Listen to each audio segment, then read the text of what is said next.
we are tracking continue to track the nor'easter here on Delmarva. We're going to continue to see a few wraparound showers throughout the day today.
A pleasant good Monday morning, Delmarva. Coast TV News First Alert Meteorologist Chris Mastrobuono. Give you a little update on the nor'easter that's really been impacting Delmarva over the last 24 to 36 hours. And yes, it certainly does feel like a Monday out there. The way the weather is cloudy, dreary. We've seen misty conditions across the area, a lot of low-level moisture.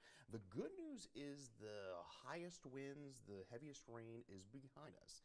The bad news is we have another high tide cycle to get through this afternoon, and that could pose another risk of moderate to major coastal flooding across the area. As we take a live look into Ocean City, we've seen tremendous wave action over the last 24 hours, causing beach erosion up and down the Delmarva coast. We're still seeing wave heights upwards of 7 to 11 feet along the coast. We're currently at 60 degrees. Now, the wind has shifted more out of the north. Now, that may help us a bit as we go into the high tide cycle. We're not seeing that northeast to east wind like we had yesterday, and winds are still pretty gusty at this hour.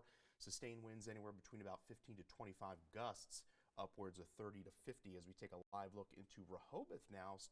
Tremendous wave action there as well. We have somebody on the beach there checking out what Mother Nature has to offer here this morning. 59 degrees there, winds out of the northeast at about 6 miles an hour, and there's a live look into Lewis at the choppy bay there, and we're seeing temperatures there right around 59 degrees. We're not really going to budge much as far as temperatures are going to go. We may rise a couple degrees, but we're going to kind of be in the upper 50s to lower to mid 60s across the area. Not much has happened on the western side of Delmarva as far as wind and rain over the last 24 hours, but you could see peak wind gusts. 57-mile-an-hour peak wind gust there in Indian River Inlet. We had a 55-mile-an-hour gust in South Bethany, 52-mile-an-hour gust Lewis, and then we even had a few high gusts inland, 46-mile-an-hour there in Georgetown. As I mentioned, we've seen the highest wind gusts of this storm. They're seeing 60, 70-mile-an-hour wind gusts up of the Jersey coast, but we have seen, I think, our peak wind gusts through this storm. We'll see a few gusts, 30, 40 through the next few hours, but I think the wind is really going to begin to settle down and will just remain breezy through the morning and afternoon. As far as the rainfall goes, we've seen upwards of 1.93 inches there in Harbiston, and Stockley 1.52, just over an inch in Georgetown and Ellendale, and we were just shy of an inch in Lewis. Again, the rain, we may tack on another quarter, 3/4 of an inch of rain here over the next 24 hours, but the heaviest rain has again passed us. So the area of low pressure, you can see it right now, really just to the east of Atlantic City. Put this on full screen here. You're just at the east of Atlantic City here. Once the sun, we have the sunrise here, we're probably going to see a nice eye-like feature there once we get a good view of the satellite here through the morning. But you could see pretty broad low pressure here, and you can see like that fire hose kind of effect of all that moisture going into Jersey, Long Island, and Boston. And yes, I know all the snow weenies out there. Imagine if this was a snowstorm, it would be quite a setup with the heavy snow. But we are going to see a few wrap-around showers, as you can see that moisture will fill in throughout the afternoon, but you can see most of the Delmarva Peninsula is dry, with the exception of the northern midshore. Kent County and Newcastle County seeing some light showers, nothing all that heavy. You can see some showers pivoting off the Atlantic into central Jersey as well as Philadelphia. So again, we'll see a few of these showers kind of pivot into our area throughout the afternoon and into the early evening. So the day is going to be very damp, a lot of low clouds out there, and that's really going to be the case over the next 24 hours as this storm slowly begins to push east as we go into Tuesday morning. Current wind gusts, we're at 36 Indian River Inlet, 23 Ocean City, and you can see that wind flow more out of the north, as I mentioned. Now that may help us a bit as we go into high tide early this afternoon. 22-mile-an-hour gusts there in Salisbury. As I mentioned, winds. You can actually see where the area of low pressure is, that little spin there you see just off the Jersey coast. Seeing the highest wave action, North Jersey into Long Island, 15 to 17-foot waves up there. Off the coast of Delmarva, anywhere between about 9 to 11-foot waves. But again, with more of that northerly wind flow, that should help us a bit here, I think, as far as the flooding aspect is concerned. So the coastal flooding is really going to be the main issue here over the course of the day today, especially as we go into the early part of the afternoon. High tide coming in between about 1:30 to 3 o'clock along the Delaware coast. So again, moderate to major coastal flooding is possible.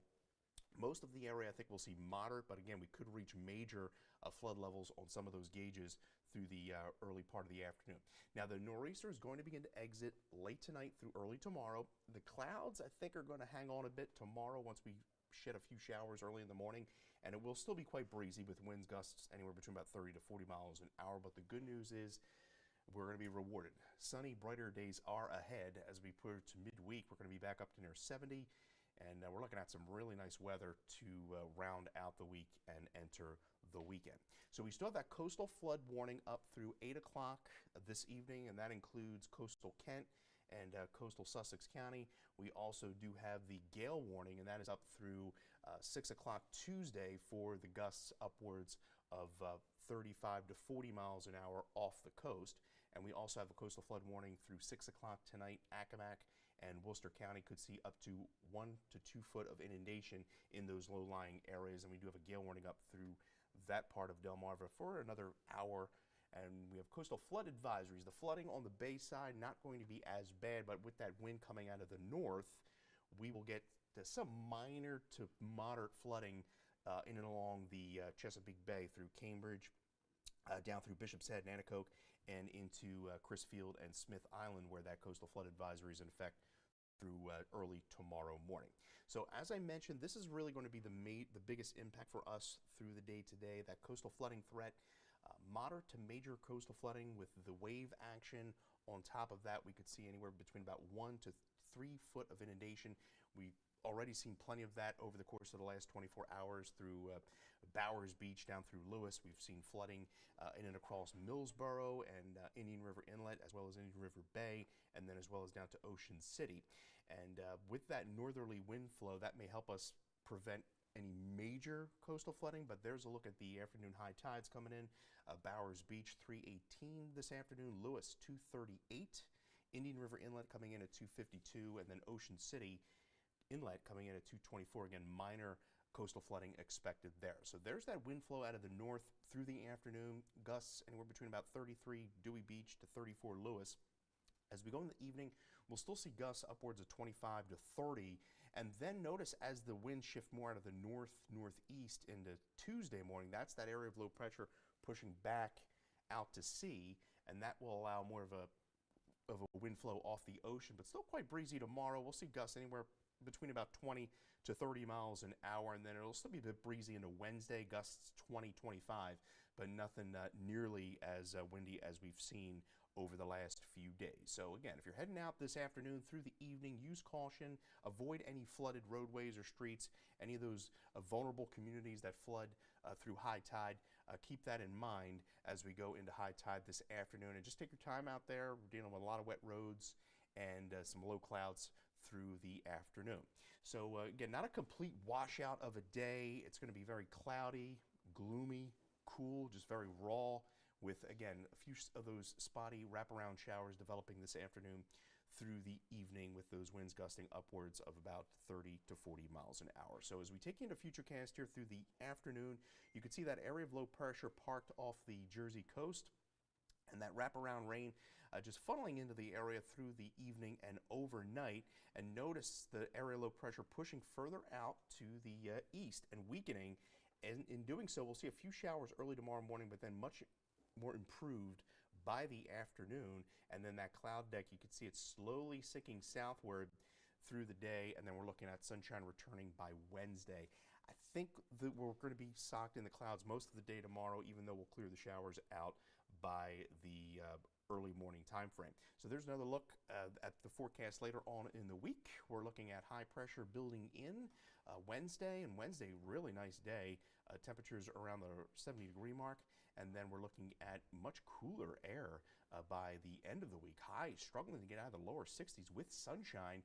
And then we could potentially see our first frost of the season early Friday morning as temperatures dip into the 30s with clear skies. So there's the temperature trend over the next 5 days. We're kind of bumping up and down here. We're in the 60s today, and then we'll see average highs by Wednesday as the storm exits, and then a nice cool down there Thursday, Friday. But we're going to stay dry Wednesday through the weekend. Now, most of the weekend looks dry. We could see a disturbance move in, give us a chance of showers late Saturday through Sunday, but certainly much more improved by the time we get to the end of the weekend, as temperatures are going to rebound back into the 70s through next week. So take a look at that nor'easter once again. There it is. It's parked right off the Atlantic City coast there, and it's going to be interesting to see here once we get a better picture of the satellite. Once we get further on in the morning here, we may see a nice eye-like feature there developing off the coast of New Jersey and the Delmarva, but you can see a wide range of moisture extending from central PA all up to upstate New York. Yeah, this would be quite a snowstorm if this was January or February. And a lot of these areas, in fact, need rain. So this is beneficial rain for a lot of these areas across northern Delmarva, as well as up through the New Jersey and southeastern Pennsylvania. So we're seeing a few light showers pivoting in across Newcastle County, northern portions of the midshore. So as we go through the day today, we'll see a few of those showers pivoting southward into the afternoon and early evening hours. So a rather damp day on tap as we take a look at the next 12 hours here. And we're seeing temperatures hold pretty steady, upper 50s to right around 60 degrees. Through the afternoon today. So all in all, slowly beginning to improve after the brunt of this nor'easter is now behind us, and we focus our attention on the coastal impacts as far as the coastal flooding concerns through the afternoon today, where we could see anywhere from moderate to major tidal flooding as we go into the high tide cycle this afternoon. So just keep it safe out there. Take your time, and hopefully we'll have another report for you, and you'll join us for Coast TV News midday at 11 a.m.